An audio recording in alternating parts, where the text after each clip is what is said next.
बच्चों, आज हम पढ़ेंगे पाठ 5 मध्य प्रदेश का वैभव।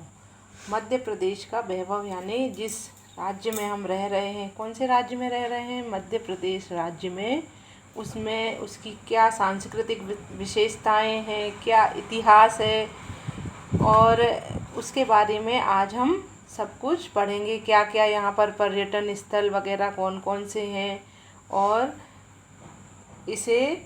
इसमें कौन कौन से खनिज रत्न और प्राकृतिक चीज़ें जो हैं उनके बारे में भी हम आज इस पाठ में पढ़ेंगे। भारत की हृदय स्थली है मध्य प्रदेश। मध्य प्रदेश को भारत की हृदय स्थली इसलिए कहा जाता है क्योंकि जैसे ही आप मध्य भारत का जो नक्शा है आप उसे देखेंगे तो नक्शे में बिल्कुल बीच में जो राज्य दिखता है वही मध्य प्रदेश राज्य है। तो जैसे दिल शरीर के बीच में रहता है ना स्थित, वैसे ही मध्य प्रदेश भी भारत के बीच में हृदय में स्थित है, इसलिए इसे भारत की हृदय स्थली कहा जाता है। मध्य प्रदेश का कला, साहित्य, पुरातत्व एवं संस्कृति के क्षेत्र में महत्वपूर्ण स्थान है। कलाएं, बहुत सारी कलाएं होती हैं, जैसे कि पेंटिंग और मेहंदी, ये सब ये कलाएं ही हैं। सिलाई, कढ़ाई, साहित्य जो हम पढ़ते हैं, अच्छी अच्छी पुस्तकें जिन्हें कई अच्छे अच्छे कवि लिखा करते हैं, लेखक लिखा करते हैं, उसे हम साहित्य बोलेंगे। पुरातत्व एवं संस्कृति, पुरातत्व यानी जो हमारे इतिहास में जो बातें हुई हैं उसे हम पुरातत्व कहेंगे। और संस्कृति, जो सांस्कृतिक धरोहर जो बहुत पहले से अभी तक हम लेते हुए आए हैं, हमारी सांस्कृतिक विरासत कही जाती है, और इसके बारे में भी आज हम यहाँ पर पढ़ेंगे। नर्मदा नदी मध्य प्रदेश की जीवन रेखा है। नर्मदा नदी को मध्य प्रदेश की जीवन रेखा इसलिए कहा जाता है क्योंकि जो नर्मदा नदी है वह पूरे मध्य प्रदेश में से आधी जगह से निकलती है, और वह बहुत खास, मतलब अधिकांश जो नर्मदा नदी का पानी है उसी से सिंचाई और कृषि कार्य आदि किए जाते हैं। और बहुत बड़े बड़े जो बांध हैं वह भी नर्मदा नदी पर भी बनाए गए हैं। बिजली उत्पादन भी नर्मदा नदी से ही हो रहा है। इसके कारण ही इसे मध्य प्रदेश की जीवन रेखा कहा गया है। पुराणों में इसे मोक्षदायिनी कहा गया है। जो हमारे पुराण हैं, वेद पुराण हैं, उसमें भी नर्मदा का वर्णन किया गया है। नर्मदा को शंकर जी की बेटी माना गया है, और कहते हैं कि नर्मदा का कंकर कंकर शंकर है, ऐसा बोला गया है। इसे इसलिए कहते हैं कि इसमें स्नान करने वालों को मोक्ष प्राप्त हो जाता है। अमरकंटक से चलकर पश्चिम की ओर बहती हुई खंबात की खाड़ी गुजरात में मिलती है। जो नर्मदा नदी है वह निकली कहाँ से है? अमरकंटक से निकली है, और पश्चिम की तरफ से बहती हुई खंबात की खाड़ी गुजरात में है, जो कि समुद्र है, वहाँ पर जाकर समुद्र में मिल जाती है। भेड़ा घाट पर नर्मदा का जल प्रपात संगमरमर की चट्टानों के बीच धुआंधार के रूप में विख्यात है। जब हम जबलपुर की यात्रा करते हैं तो वहाँ पर जो भेड़ा घाट है, वहाँ पर जो पहाड़ियाँ हैं वह सब संगमरमर की पहाड़ियाँ हैं, पत्थर नहीं है, संगमरमर है। और संगमरमर वाइट कलर का रहता है। सफ़ेद कलर के संगमरमर के बीच जब दूधिया धारा नर्मदा की बहती है, और जब वह बहुत ऊंचाई से वहाँ पर जो गिरती है तो जो धुआं जैसा हो जाता है, और इतना सुंदर और मनोहारी दृश्य वहाँ पर रहता है कि उसे देखने के लिए बहुत सारे पर्यटक प्रतिदिन ही आते हैं। उस स्थान को धुआंधार बोलते हैं। इसके तट पर बसे नगर महेश्वर और ओंकारेश्वर तीर्थ के रूप में प्रसिद्ध हैं। तो नर्मदा नदी के किनारे पर बहुत सारे घाट हैं, बहुत सारे तीर्थ भी हैं, और उनमें से महेश्वर और ओंकारेश्वर नाम के जो तीर्थ हैं वह बहुत प्रसिद्ध हैं। अन्य प्रमुख नदियाँ जो मध्य प्रदेश की और दूसरी नदियाँ हैं, उनमें सोन, कैन, चंबल, बेतवा और ताप्ती भी अपने तटवासियों को स्नेह बांटती चलती हैं। जहाँ नदी रहेगी वहाँ पर अच्छी सिंचाई के साधन होने के कारण और पानी की बहुतायत होने के कारण बहुत सारे उद्योग धंधे भी खोले जाते हैं। इसलिए ऐसा बोल रहे हैं कि स्नेह बांटती हुई चलती हैं, यानी वह सब कुछ अपना देती ही देती हैं नदियाँ। राजा भोज की नगरी भोपाल मध्य प्रदेश की राजधानी है। हमारी मध्य प्रदेश की राजधानी क्या है? भोपाल है। इसे झीलों की नगरी के रूप में भी जाना जाता है। भोपाल में बहुत सारे तालाब हैं, इसलिए इसे तालाबों को ही झील भी बोलते हैं, इसलिए इसे झीलों की नगरी भी कहते हैं। भारत भवन भारत भवन, मानव संग्रहालय, बिड़ला मंदिर, ताजुल मस्जिद और राष्ट्रीय वन उद्यान वन विहार भी यहाँ के दर्शनीय स्थल हैं। भारत भवन इसे बने 34 साल हो गए हैं। 34 साल पहले भारत भवन बनवाया गया था। उस समय श्री अर्जुन मुख्यमंत्री थे हमारे यहाँ के, और इसका उद्घाटन इंदिरा गांधी ने किया था।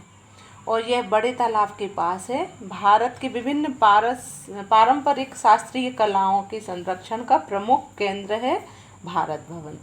यहाँ पर museum of art, art gallery, Lalit कला संग्रह आदि भी यहाँ पर भारत भवन में ही है। इसीलिए इसे भारत भवन कहते हैं, क्योंकि भारत की पूरी जो भी सांस्कृतिक धरोहर वह यहाँ पर सुरक्षित है। मानव संग्रहालय, बिड़ला मंदिर, ताज उल मस्जिद और राष्ट्रीय वन उद्यान। राष्ट्रीय वन उद्यान वन विहार जिसे कहते हैं, तो वन विहार ये 3 in 1 है। बाकी सब कहीं जहाँ पर भी वन विहार हैं वहाँ पर केवल उद्यान ही है, नेशनल पार्क ही है। लेकिन जो भोपाल का वन विहार है उसे 3 in 1 बोलते हैं। 3 in 1 क्यों बोलते हैं? क्योंकि पहला तो ये राष्ट्रीय उद्यान है। राष्ट्रीय उद्यान कहलाता है जहाँ पर जानवरों को संरक्षित किया जाता है। उनका शिकार नहीं कर सकते हैं, उन्हें कोई पकड़ नहीं सकता है, उनके कोई अंग बेच नहीं सकता है, उसे कहते हैं राष्ट्रीय उद्यान। तो जहाँ पर जानवरों को रखा जाता है, तो सबसे पहला तो ये हो गया राष्ट्रीय उद्यान। दूसरा, इसे चिड़ियाघर भी बनाया गया है। चिड़ियाघर में जहाँ पर कि बहुत सारे जानवर व्यवस्थित क्रम में अपने देखे जा सकते हैं, जो कि चिड़ियाघर में जैसे हम जाते हैं वहाँ पर देखते हैं। तो इसे एक तो यह राष्ट्रीय उद्यान है, ऊपर से ये चिड़ियाघर भी है। और तीसरा, इसे रेस्क्यू सेंटर भी बोलते हैं। रेस्क्यू सेंटर यानी जिन जानवरों को लोग मार रहे हैं या जो कमज़ोर हैं, दुर्बल हैं, कई प्रकार से बीमार हैं या कहीं फंस गए हैं, तो उन जानवरों को लाकर भी यहाँ पर रखा जाता है और उनका संरक्षण किया जाता है। तो यह सबसे बड़ा राष्ट्रीय उद्यान हमारा भोपाल में ही है, जिसे कि हम वन विहार बोलते हैं। यहाँ से 45 किलोमीटर दूर दक्षिण में स्थित भीमबेटका विश्व प्रसिद्ध शैलाश्रयों के लिए जाना जाता है। अब भोपाल में ही जो बड़ा तालाब है, बड़ा तालाब के पास में वन विहार है। वन विहार के थोड़े से ही पास में भीमबेटका नाम का विश्व प्रसिद्ध है ये शैलाश्रय, जो कि बहुत जो शैलाश्रय हैं ये काफ़ी बहुत सालों पहले बनाए गए थे।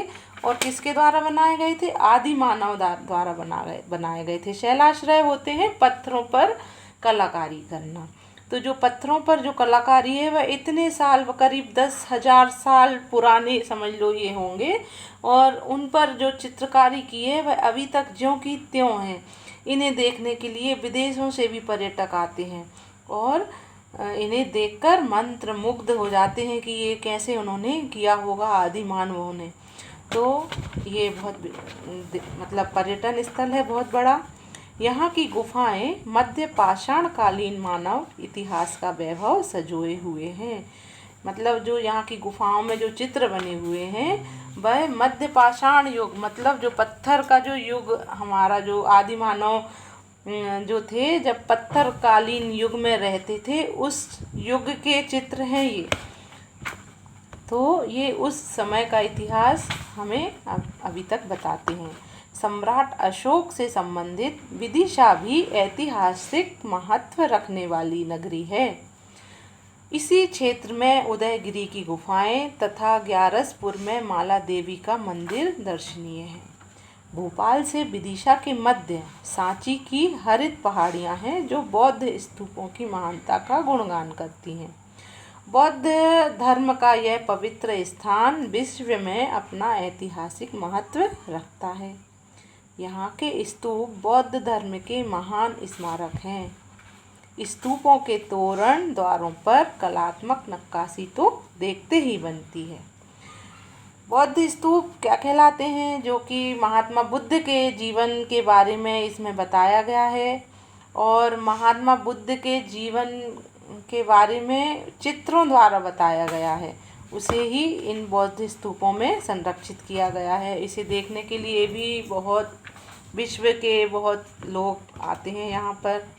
सांची से ही 25 किलोमीटर दूर एक ऊंची पहाड़ी पर रायसेन का भव्य किला स्थित है। मुगल कालीन विख्यात अकबर के नवरत्नों में से एक अबुल फजल ने रायसेन की भव्यता का उल्लेख किया है। जो नवरत्न थे उसके अकबर के, जो कैसे बहुत सारे उसके दरबार में बहुत ही अच्छे अच्छे लोग रहते थे जिसे कि नवरत्नों की संज्ञा दी गई थी, जैसे कि तानसेन, बैजू बावरा और बीरबल। उनमें से ही एक नवरत्न थे अबुल फजल, जिन्होंने कि रायसेन की जो महल की जो भव्यता है उसको कविता के रूप में उल्लेख किया है। ग्वालियर अपने प्राचीन किले के लिए तो प्रसिद्ध है ही, साथ ही यह स्थान महान संगीतज्ञ तानसेन एवं बैजू बावरा की संगीत प्रतिस्पर्धा के लिए भी जाना जाता है। जो तानसेन थे वो सम्राट अकबर के दरबार में संगीतज्ञ थे बहुत बड़े, और उन्हीं के समकालीन बैजू बावरा भी थे, जो कि जिन्होंने कि एक बार तानसेन को प्रतिस्पर्धा के लिए आमंत्रित किया और यह प्रतिस्पर्धा ग्वालियर में हुई थी। यहाँ पर तानसेन और वीरांगना झांसी की रानी लक्ष्मीबाई के समाधि स्थल भी हैं। लक्ष्मीबाई के विषय में तो आप सभी बहुत अच्छे से जानते हैं, जो कि स्वतंत्रता संग्राम सेनानी थी और इन्होंने अंग्रेज़ों से बहुत अच्छी तरह से लोहा लिया था। तो उनकी समाधि स्थल भी, लक्ष्मीबाई का समाधि स्थल भी ग्वालियर में ही है। यहाँ के मानसिंह तोमर द्वारा निर्मित गुजरी महल में स्थित साल भंजिका की प्रतिमा विश्व भर में प्रसिद्ध है। जो मानसिंह तोमर थे उन्होंने जो महल बनवाया था गुजरी महल, इनके बारे में एक कहानी प्रचलित है कि जो राजा मानसिंह थे वह एक बार कहीं जा रहे थे, उन्हें रास्ते में एक गुजरी कौन होती हैं, जो दूध दही बेचती ना, उनको गुजरी बोलते हैं, तो वह उनको मिली। वो इतनी सुंदर और आकर्षक थी कि जो राजा थे वह उन्होंने निश्चय किया कि हम इनसे शादी करेंगे। अब शादी के लिए उन्होंने जैसे ही बोला तो जो राज्य के लोग थे और बाकी जो सब थे राज्य के, उन्होंने विरोध किया कि नहीं, ये बहुत नीची जाति की है और इससे आप शादी नहीं कर सकते हो। तब जो राजा मानसिंह थे उन्होंने उसके लिए, जो गुजरी का नाम था मृगनयनी, तो मृगनयनी के लिए एक महल बनवाया, वो कि उनके राज्य के बाहर बनवाया जो महल, तो उसे गुजरी महल कहलाता है। और उसमें ही एक शाल भंजिका की अब जो है उसको संग्रहालय बना दिया गया है उस महल को। तो उसमें बहुत से संग्रहालय में मूर्तियाँ, सिक्के और अस्त्र शस्त्र आदि बहुत सारी चीज़ों को संभाल कर रखा गया है। तो उसी में एक शाल भंजिका की प्रतिमा है जिसे अभी संरक्षित किया गया है इसी महल में। तो यह प्रतिमा देखने के लिए विश्व भर से लोग आते हैं, क्योंकि यह विश्व प्रसिद्ध प्रतिमा है। अशोकनगर जिले में स्थित चंदेरी नगर साड़ियों के अलावा ऊंचे किले, खूनी दरवाज़ा, चंदन उद्यान, तालाबों और बावड़ियों के लिए भी प्रसिद्ध है। जो चंदेरी नगर है वहाँ पर वह बहुत बढ़िया, बहुत प्रसिद्ध है चंदेरी, और वहाँ की साड़ियाँ बहुत प्रसिद्ध हैं। लेकिन जब चंदेरी जाते हैं तो वहाँ पर बहुत सारे ऐतिहासिक किले भी हैं जो कि दर्शन योग्य हैं। वो देखना, मतलब देखने योग्य है। उनकी कलाकारी और उनमें जो शिल्प कला है वह। संगीत प्रेमी बैजू बावरा की समाधि चंदेरी में ही है। जो बैजू बावरा थे जिन्होंने की तानसेन से प्रतिस्पर्धा की थी, उनकी समाधि भी चंदेरी में ही है। दतिया, पीताम्बरा पीठ और शिवपुरी का माधव राष्ट्रीय वन उद्यान भी इस क्षेत्र में आकर्षण के केंद्र हैं। दतिया में पीताम्बरा देवी का बहुत बड़ा मंदिर है जो कि उसको सिद्ध पीठ माना जाता है। सात पर्वत श्रृंखलाओं से बने सतपुड़ा पर्वतमाला का पर्यटन स्थल है पचमढ़ी, जो कि 7 पर्वत की श्रेणियों से घिरा हुआ है यह क्षेत्र। इसलिए इसे 7 पर्वतों का मतलब के बीच में जो बना हुआ है, इसलिए इसे पचमढ़ी बोलते हैं। यहाँ धूपगढ़, चौरागढ़, महादेव मंदिर, सूर्योदय सूर्यास्त के अनुपम दृश्य दर्शनीय है। पचमढ़ी एक विश्व प्रसिद्ध पर्यटन स्थल है जो कि बहुत अनुपम और अतुलनीय प्राकृतिक सौंदर्य वहाँ पर है। यहाँ पर स्थित 5 गुफाएं पौराणिक महत्व रखती हैं। 5 गुफाएं 5 पांडवों से संबंधित हैं। जो महाभारत काल में जो पांडव थे ना, युधिष्ठिर, भीम, अर्जुन, नकुल और सहदेव, इन 5 पांडवों के नाम पर ये 5 गुफाएं हैं। प्राकृतिक छटा के लिए रीवा जिले में स्थित चचाई जलप्रपात भी पर्यटकों को आकर्षित करता है। पवित्र मंदाकिनी तट निसर्ग की सुषमामयी भूमि है चित्रकूट। पौराणिक महत्व का यह स्थल भरत मिलाप के लिए श्रद्धा का स्थल है। यहाँ पर आप एक बात ध्यान देने योग्य है कि भरत मिलाप जो कि राम के काल का वर्णन है, रामायण काल का, तो हम कितने खुश नसीब हैं कि रामचंद्र जी यहाँ पर 11 साल तक इन्होंने यहाँ पर ये रहे थे। जब इनको वनवास हुआ था तब लगभग 11 साल का समय राम ने मध्य प्रदेश में ही बिताया था, जो कि चित्रकूट कहलाता है। तो इसका एक बहुत विशेष महत्व है। और यहाँ पर भरत जी भी आए थे उनको लेने के लिए। वहाँ पर भरत मिलाप का एक स्थल है, वहाँ पर भरत मिलाप बोलते हैं जिसको। कामदगिरी, हनुमान धारा, गुप्त गोदावरी और प्राचीनतम स्थापत्य कला के लिए बहुत प्रसिद्ध है। अब कामदगिरी एक पर्वत का नाम है वहाँ पर यह, और हनुमान धारा जो कि हनुमान जी से संबंधित है। ऐसा बोलते हैं कि जब हनुमान जी लंका से जब पूंछ में आग लगाई गई थी और जब आए थे तो उन्होंने अपनी आग की जो जलन है वह उन्होंने इसी नदी में, इसी जगह शांत करी थी, इसलिए इसको हनुमान धारा बोलते हैं। गुप्त गोदावरी से संबंधित एक कहानी है कि जब सीता जी ने जनक जी का पता हुआ कि यह स्वर्गवासी हो गए हैं तो उनको पिंडदान करने के लिए मतलब पंडितों को बुलाया, और उन रामचंद्र जी ने और सीता जी ने सभी आयोजन किया बड़ा। लेकिन कुछ सामान की कमी होने के कारण रामचंद्र जी कहीं वो सामान लेने के लिए चले गए। पंडितों ने कहा कि बहुत देर हो रही है, अब आपको पिंडदान करना ही होगा। तो सीता जी ने पिंडदान किया। लेकिन जब राम आए तो उन्होंने पूछा कि कहाँ हैं पंडित? तो सीता ने कहा कि हमने पिंडदान कर दिया। और जब हमने पिंडदान दिया था तो उन्होंने मतलब सशरीर आकर पिंड ग्रहण किया था राजा जनक, वो राजा दशरथ ने। तो रामचंद्र जी को विश्वास नहीं हुआ, तब उन्होंने नदी से पूछवाया कि आप इसी से पूछ लो, नदी से पूछ लो, और एक पेड़ से और गाय से, ऐसे 2-3 लोगों से पूछवाया। तब उन्होंने राम के डर के कारण मना कर दिया कि नहीं, हमको इस बात की कोई जानकारी नहीं है। तब सीता ने क्रोधित होकर उस नदी को श्राप दे दिया था कि आप यहाँ पर दिखोगी ही नहीं, आप यहाँ से लुप्त हो जाओगी। तो वहाँ पर जो नदी है उसके ऊपर वह रेत दिखती है, जब हम गड्ढा करते हैं, थोड़ा सा खोदते हैं, तब पानी दिखाई देता है, इसलिए इसे गुप्त गोदावरी कहते हैं। अभी भी यह ऐसा ही है यह स्थल। अच्छा, प्रख्यात संगीतकार अलाउद्दीन खां की आराध्य देवी माँ शारदा का मंदिर यहाँ से निकट ही है, मैहर जिला सतना में स्थित है। तो जो मैयर जिसे आजकल बोलते हैं, देवी माँ शारदा का जो मंदिर, वह यहीं से निकट है और जो कि सतना में है, मध्य प्रदेश के ही सतना जिले में है। यहाँ पर बोलते हैं कि जो अलाउद्दीन खां थे वह शारदा देवी के बहुत बड़े उपासक थे।